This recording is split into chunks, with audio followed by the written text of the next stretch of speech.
This video goes over the three primary trigonometric ratios. The trigonometric ratios all revolve around an identified angle. You need to be aware of the opposite side relative to the identified angle, the adjacent side relative to the identified angle, and then the hypotenuse relative to the identified angle. The three primary trig ratios are sine theta is the opposite side over the hypotenuse, cos theta is the adjacent side over the hypotenuse, and tan theta is the opposite side over the adjacent side. You may find it useful to remember this acronym, SOHCAHTOA. The first three letters correspond to the primary trig ratios. The next two letters tell you which sides they represent the ratio between. So let's do an example here. The sine, cosine, and tangent ratios for each acute angle. So we've got angle A right here, and then we've got angle C right here. We do need to figure out what this side is, side x. So let's do that first using the Pythagorean theorem. We know that 26 squared is equal to x squared plus 24 squared, which must mean that x squared is equal to 26 squared minus 24 squared, which gives us that x is equal to 10, which is good. So we've got 10 meters here. So if we're going to start with angle A,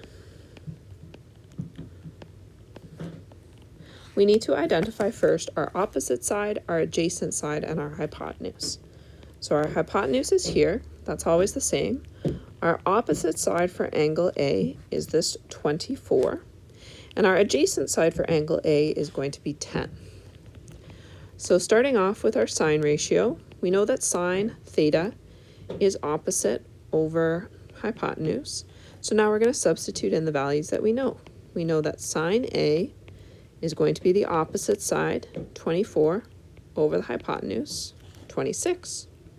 Same thing for cosine. Cosine theta is going to be the adjacent side over the hypotenuse. So cosine A is going to be our adjacent side, 10, over the hypotenuse, 26. And our third ratio, tan theta, is the opposite side over the adjacent side. In this case, tan A is going to be our opposite side, 24, over our adjacent side, 10. Now we're going to do the same thing for angle B. This time I'm going to use red. And not angle B, excuse me, we're going to look at angle C. So the first thing that we need to do here is identify our opposite side and adjacent side for angle C. They are different than for angle A. Our opposite side this time around is now our 10-meter side. Our adjacent side is 24. Our hypotenuse remains the same. So starting off with our sine ratio, sine of angle C is going to be our opposite side, which is 10, over our hypotenuse, which is 26. Doing the same thing for cosine C, it is our adjacent side, 24, over our hypotenuse, 26. The last one, tan C, is our opposite side, 10, over our adjacent side, 24. You should notice that it's opposite of the tan of angle A. These next exercises are just about using your calculator correctly. Make sure that it's in degree mode. If you're not sure and you're not getting the same answers, please ask me. So here on my calculator, I put in sine first and then the angle. You might have to put it in the other way around depending on your calculator. 0.7771, cos 76, 0.2419, and tan 18 should give you 0.3249. The next one, finding each angle to the nearest degree. Now normally if you had something like 3x equals 9, we would divide both sides by 3. We can't divide both sides by sine, but what we can do is take the sine inverse of both sides. This is an operation on your calculator. Usually obtained by pushing second sine. You'll see sine to the -1 just above it. And then you can enter in your ratio there, 7,614. It gives you an angle of 50 degrees. Next one here, I can do the cosine inverse to solve for my missing angle. So second cosine 2 divided by 5 gives me, rounded to the nearest angle, 66 degrees.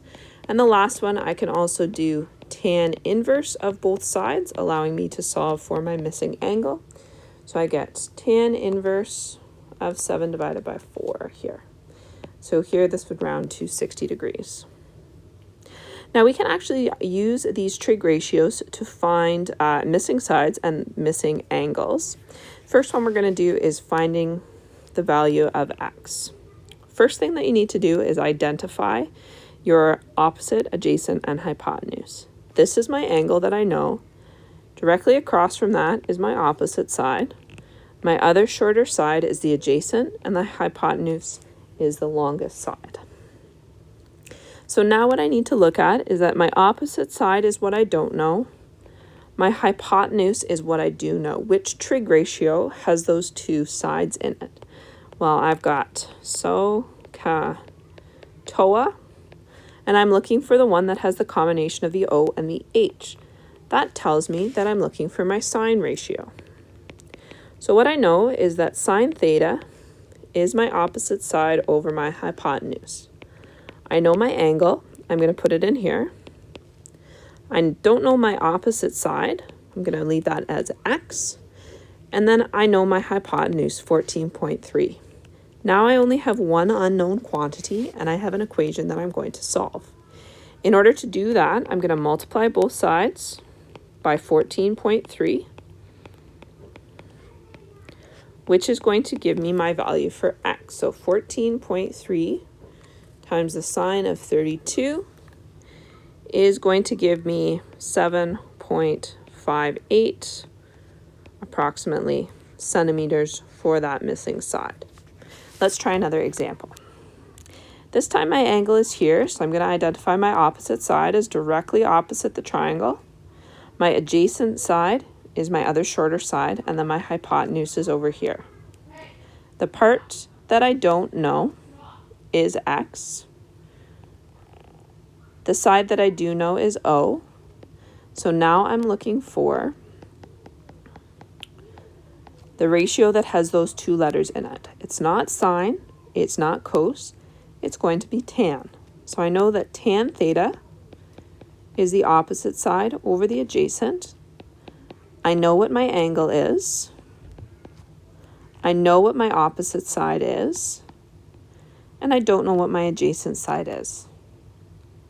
So now what I'm going to do is I'm going to switch my x and my tan 76, which is going to give me an equation to solve. This is a shortcut. Really what I'm doing is multiplying both sides by x and then dividing by tan 76. The shortcut is just switching the x and the tan 76. Doing this on my calculator,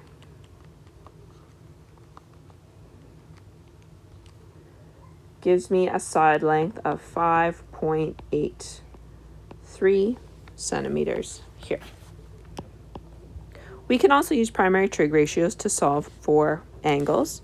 Here I have my angle theta. I'm going to start off the same way I did when I was looking for a side. This is my opposite side, this is my adjacent side, and this is my hypotenuse. The two things that I know values for are my adjacent and hypotenuse. So I'm looking for the ratio that has those two letters in it.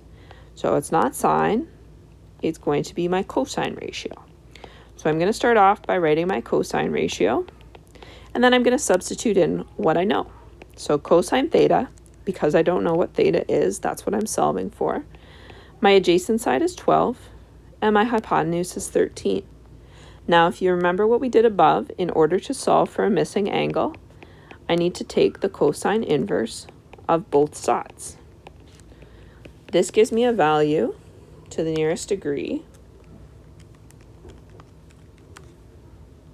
of 23 degrees.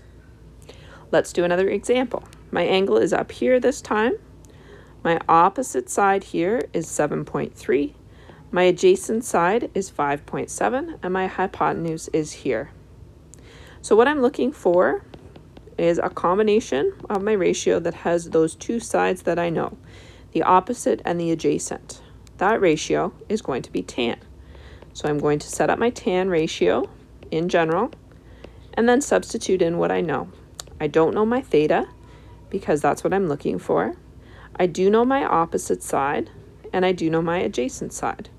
Just like I did in example A, I'm going to take the tan inverse to solve for my given angle. So I've got theta tan inverse of 7.3 divided by 5.7. You can do this all in one step. It's going to give you an angle of 52